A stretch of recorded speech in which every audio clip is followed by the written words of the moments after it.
Halo semuanya, di sini kita akan membahas mengenai cara perhitungan pada chapter 24, yaitu mengenai analysis of return on invested asset, comparison of two division, and Dupont method. Yang pertama ada di chapter 24 soalnya ini untuk mengisi tabel yang kosong. Nah, perhitungannya itu dengan cara berikut. Di sini ada dibagi jadi 3 bagian. Ada task preparation division, language art division, sama online learning. Dan online learning ini tuh ada 3 tahun dari 2018 sampai 2020. Nah, di sini sudah diketahui operating income dari task preparation division ini, operating income 720, operating revenue 9.000, terus total asetnya 1.800, terus ada operating income dibagi operating revenue-nya, dan ini ada operating revenue dibagi total aset, dan ini operating income dibagi total aset. Nah, untuk menghitung di sini yang kosong itu di operating di bagian yang 3 ini. Cara menghitungnya kita tinggal membagi ini operating income dibagi operating revenue yang nilainya itu didapat dari sini, berarti 720 dibagi sama 9.000 ditemukan 8%. Terus ada operating revenue dibagi total aset, dari sini juga operating revenue 9.000 dibagi 1.800 jadi ketemu 5. Terus ini ada operating income dibagi total aset jadi 40%. Kemudian di tahun 2019 ini diketahui operating income-nya 840. Tapi operating revenue sama total asetnya masih belum diketahui, sama operating revenue sama total asetnya juga masih kosong. Nah, cara menghitungnya itu untuk operating revenue ini 840 yang didapatkan dari operating income dibagi sama 10%. 10% ini dapat dari ini operating income sama yang dibagi sama operating revenue. Jadi dibagi 10% dan ditemukan hasil operating revenue itu 8.400. Kemudian yang total aset juga sama. Ini 840 dapat dari operating income, dan 48% itu dapat dari operating income yang udah dibagi sama total aset. Yang udah diketahui dari soal juga sebesar 48%. Jadi itu 840 dibagi 48% sama dengan 1.750. Terus yang 4,8 juga tinggal dibagi antara operating revenue sama total asetnya. Jadi 4,8. Terus yang nomor 3 ini yang belum diketahui itu operating revenue, total aset, sama operating income yang dibagi sama total aset. Di sini sama yang kayak tadi juga, berarti 1.110 dibagi sama 13% yang ada di sini.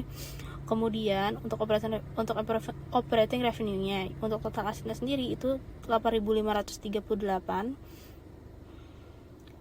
Dari sini, dari operating revenue dibagi sama 4 tuh dari sini, karena ini udah diketahui sebesar 4.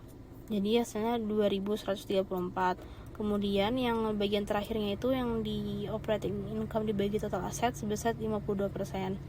Lanjut, ini yang di language art division yang belum diketahui itu di tahun 2018 yang 3 terakhir ini. Yang ini tinggal dibagi aja. Operating income dibagi sama operating revenue ketemu 22%. Operating revenue dibagi total aset ketemu 1,5%. Terus sama operating income dibagi sama total aset sebesar 33%. Terus yang di tahun 2019 yang belum diketahui itu operating income, operating revenue yang sudah dibagi sama total aset, sama operating income yang dibagi total aset.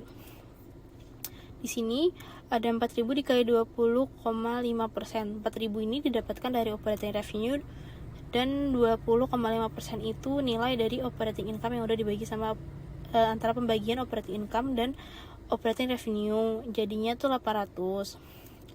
Terus yang kosong lagi di sini 1, yang operating revenue sama total aset dibagi dari nilai ini sama sebesar 1,6, sama yang terakhir itu operating income dibagi total aset.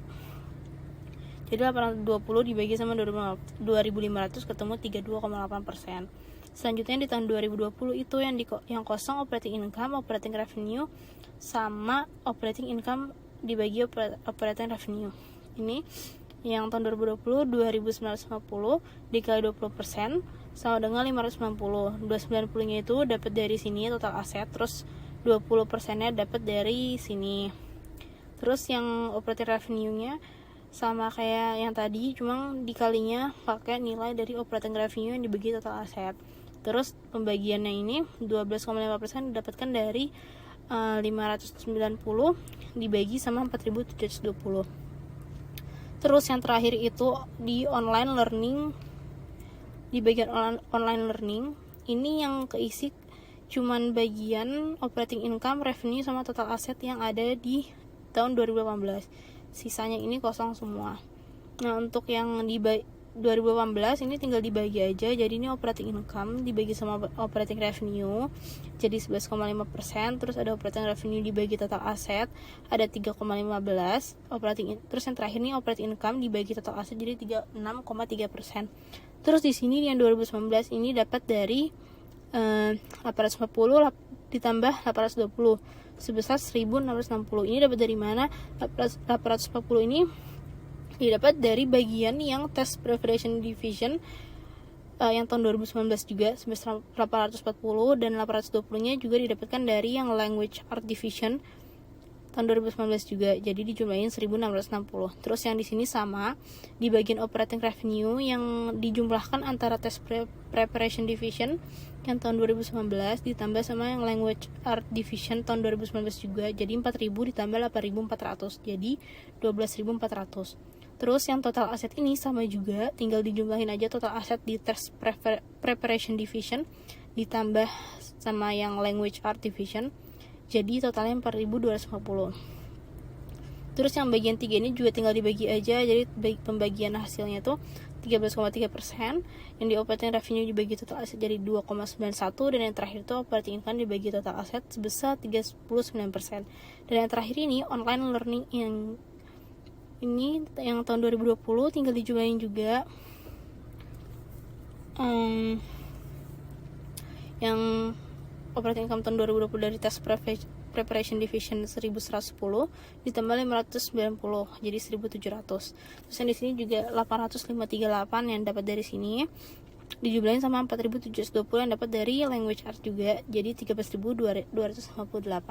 Sama yang terakhir ini total aset tahun 2020 dijumlah 2134 ditambah 2950 jadi 5084. Di sini sama juga, tinggal dibagi aja dari masing-masing di pembagian antara operating income sama revenue itu 12,8%. Terus operating revenue dibagi total aset sebesar 2,60. Operating income dibagi total aset sebesar 3,4%.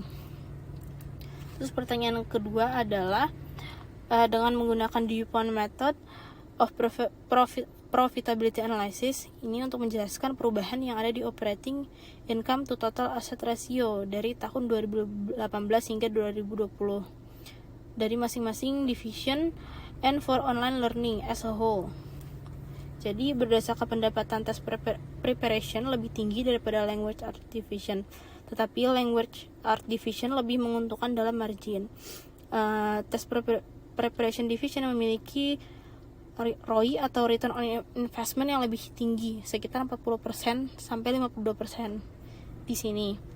Sedangkan language art sendiri itu hanya di kisaran 20 hingga 33% atau 35%. Selain itu, test preparation division ROI-nya juga mengalami peningkatan dari tahun ke tahun dari 40%, 48%, dan 52%. Sedangkan kalau language art division ini mengalami penurunan yang dari 33% ke 32% sampai 20%. Sekian penjelasan untuk membahas chapter 24. Sekian pembahasan dari kami. Terima kasih bagi yang telah memperhatikan. Semoga apa yang telah disampaikan mudah dipahami dan dapat berguna bagi teman-teman semuanya.